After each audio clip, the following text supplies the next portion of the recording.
আজ আমি আপনাদের দেখাবো ইজি ড্রয়িং বক্স ব্যবহার করে প্রাকৃতিক এই দৃশ্যটা কত সহজে অঙ্কন করা যায়। প্রথম আমরা ইজি ড্রয়িং বক্সে থাকা ডাইসগুলো ব্যবহার করে নিচ্ছি। প্রত্যেকটা ডাইস আমরা আস্তে আস্তে বসিয়ে যেখানে যেমন ডিজাইন আমাদের মাথায় আসে আমরা ঠিক তেমনই দৃশ্য অঙ্কনের জন্য ডাইসগুলো আগে সিলেক্ট করে নিয়েছি। এখানে ইজি ড্রয়িং বক্সে রয়েছে 22+ ডাইস। এই ডাইসগুলো ব্যবহার করে আমরা এখন সূর্যটা অঙ্কন করে নিলাম এবং পাশাপাশি আমরা রংটাও করে নেব। আমরা যখন একটি দৃশ্য অঙ্কন করি তখন আমাদের খুব প্রয়োজন হয় মেঘের একটি শেপ। আমরা সেই মেঘের শেপটি অঙ্কন করে নিলাম।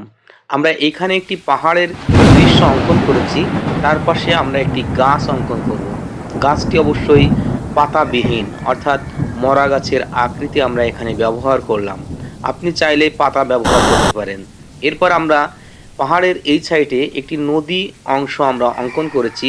এখানে আমরা একটা শাপলা ফুল অঙ্কন করলাম, যেটা ইজি ড্রয়িং বক্সের ভিতরে রয়েছে। এখন শাপলা ফুলের আমরা একটি পাতা ব্যবহার করব। যেহেতু এখানে পাতার শেপ নাই, তাই আমরা আরেকটি ডাইস দিয়ে ব্যবহার করে নিলাম। এখন আমরা নৌকা ড্রয়িং করে নিলাম। ড্রয়িংটা দেখুন খুব সহজে, কিন্তু আমরা যে ডাইস রয়েছে ইজি ড্রয়িং বক্সে, এই ডাইস ব্যবহার করে আমরা প্রত্যেকটা ড্রয়িং খুব সুন্দরভাবে যে কোনো শিশু নিজে থেকেই করে নিতে পারবে। এখন আমরা রং করব। আপনি আপনার মনের মতো করে রং করবেন। এখানে আমরা আমাদের মন মতো একটি রং করে দিলাম, যেটা শুধু বোঝানোর জন্য। আপনি চাইলে আপনার মন মতো রং করতে পারেন, তবে একটি কথা খেয়াল রাখবেন যে আপনি যখন একটি দৃশ্য অঙ্কন করবেন, এখানে রং কোনো ইফেক্ট নয়, শুধু আপনার মনের ইচ্ছা এবং আপনার পছন্দ। আপনি যেমনটা চান তেমনই রং করতে পারেন, কারণ দৃশ্যে কোনো নির্ধারিত কালার প্রয়োজন হয় না।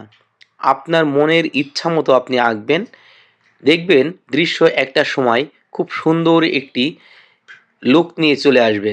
তাই আমরা আমাদের মন মতো মেঘের একটি কালার দিয়ে দিলাম, শুধুমাত্র মেঘ বোঝার জন্য, যেহেতু একটি একটি দৃশ্য আগেই বলেছি। এখন আমরা আরও যে গ্যাপ জায়গাগুলো রয়েছে সেই জায়গাগুলো একটু কালার করে দিলাম।